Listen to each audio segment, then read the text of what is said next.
Hello people, welcome to all in one channel. और आज मैं ऑल इन वन फैमिली को बहुत बड़ा थैंक यू बोलना चाहता हूँ आपके सपोर्ट के लिए और बहुत सारे सजेशंस देने के लिए। आपको बता दूं, आपके सारे सजेशंस पे मैं काम कर रहा हूँ और आज का वीडियो आपके इन्हीं सजेशंस में से एक है। बॉयकॉट चाइना, गो चाइनीज प्रोडक्ट्स। बीते कई सालों से चाइनीज प्रोडक्ट्स की लो क्वालिटी की वजह से हम इन्हें खरीदने में हिचकते हैं, पर जब खबर आई 15 जून को LAC लद्दाख के गलवाना घाटी में इंडिया चाइना मुठभेड़ में इंडिया के 20 जवान शहीद हो गए, इसके बाद ही इंडियन गवर्नमेंट ने चाइना की इस क्रूरता को सबक सिखाने के लिए 3 बड़े कदम उठाए हैं। आइए जानते हैं वो 3 बड़े कदम, और इस वीडियो को पूरा अंत तक देखें क्योंकि ये लड़ाई सिर्फ इंडियन गवर्नमेंट या इंडियन आर्मी की नहीं है, बल्कि हम सभी इंडियंस को इस लड़ाई में अपना साथ देना चाहिए। Number 1, Chinese apps. कुछ समय पहले प्ले स्टोर पर एक ऐप मौजूद था जिसको डाउनलोड करने के बाद हमें पता लग जाता था हमारे फोन में कौन कौन से एप्लीकेशंस ऐसे हैं जो चाइनीज हैं। हम उसे बहुत आसानी से अनइंस्टॉल कर सकते थे, पर गूगल ने अपने प्ले स्टोर से इस एप्लीकेशन को डिलीट कर दिया क्योंकि गूगल की पॉलिसी के अनुसार ऐसा कोई भी ऐप प्ले स्टोर पर मौजूद नहीं रह सकता जो दूसरे एप्लीकेशंस को डिलीट करने के लिए उकसाता है। और इंडियन इंटेलिजेंस एजेंसीज ने भारत सरकार को ये निर्देश दिया है कि चाइनीज एप्लीकेशंस को बैन करवाएं या फिर इसका यूज करना बंद करें, क्योंकि हिंदुस्तान टाइम्स रिपोर्ट के मुताबिक पॉपुलर चाइनीज ऐप्स जैसे TikTok, Likee, gender, SHAREit, UC browser, clash of Kings ये हमारे फोन का स्टोरेज एक्सेस लेते हैं और ये यूजर्स की और इंडिया की सिक्योरिटी के लिए खतरनाक साबित हो सकता है। और ऐसा माना जा रहा है ये ऐप्स हमारे यूजर्स का डेटा लीक कर सकते हैं, तो बेहतर होगा इन ऐप्स को हम अपने स्मार्टफोन से डिलीट कर दें। तो आइए जानते हैं ऐसे महत्वपूर्ण चाइनीज ऐप्स जिसके बदले आप इंडियन ऐप्स या नॉन चाइनीज ऐप्स इंस्टॉल कर सकते हैं। शॉर्ट वीडियो ऐप्स जैसे टिकटॉक, लाइकी, हेलो, वीगो, इनको आप रिप्लेस कर सकते हैं इंडिया के शेयरचैट, रोप्सो, एंजॉय ऐप से।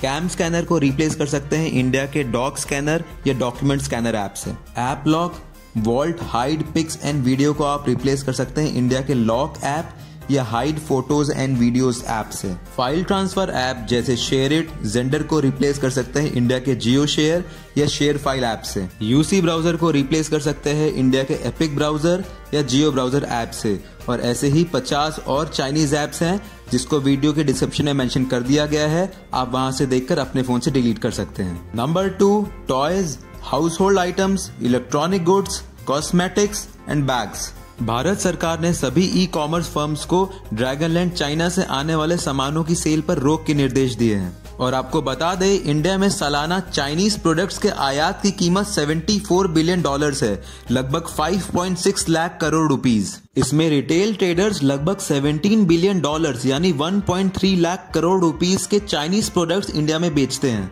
इसमें बच्चों के खिलौने, घरेलू सामान, इलेक्ट्रॉनिक्स, कॉस्मेटिक्स और बैग शामिल हैं। भारत सरकार ने सभी रिटेल स्टोर्स को जल्द से जल्द पुराने चाइनीज स्टॉक को क्लियर कर नए इंडियन प्रोडक्ट से रिप्लेस करने की सलाह दी है।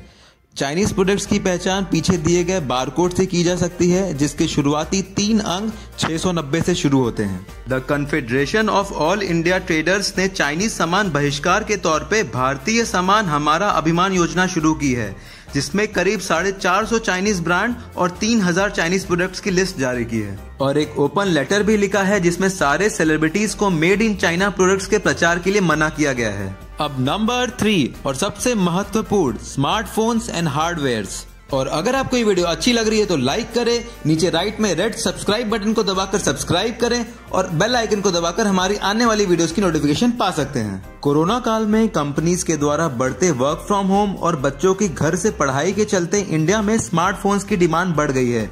और जहां चाइनीज ब्रांड सस्ते दामों में अच्छे फीचर्स देती है, तो वहीं इकोनॉमिक टाइम्स की IDC रिपोर्ट के मुताबिक इंडिया में टॉप 5 स्मार्टफोन्स ब्रांड में से 4 ब्रांड चाइनीज है, जिसमें Xiaomi, Vivo, OnePlus और Oppo शामिल है। और भारत में साल 2020 के पहले क्वार्टर यानी जनवरी से मार्च में 80% स्मार्टफोन्स का आयात चाइना से हुआ है। साउथ कोरिया की सैमसंग ब्रांड, जो कि इंडिया टॉप 5 स्मार्टफोन में से अकेली नॉन चाइनीज ब्रांड है, इसका साल 2020 के पहले क्वार्टर में सिर्फ 16% आयात रहा। चाइना के बाद इंडिया वर्ल्ड की दूसरी सबसे बड़ी स्मार्टफोन मार्केट है और साल 2019 में यहाँ 152.5 मिलियन स्मार्टफोन्स यानी 15.25 करोड़ स्मार्टफोन्स का आयात हुआ है। इंडिया में 81% स्मार्टफोन्स चाइनीज ब्रांड के मौजूद हैं, जिसमें लोकल ब्रांड जैसे इंटेक्स, माइक्रोमैक्स केवल 1% है। ऐसे में इंडियन यूजर्स के पास नॉन चाइनीज ब्रांड में केवल नोकिया, सैमसंग और एप्पल ही बचते हैं। Indian cellular and electronics association ICE का कहना है कि इंडिया अब स्मार्टफोन प्रोडक्शन को बढ़ाने पर ध्यान दे रही है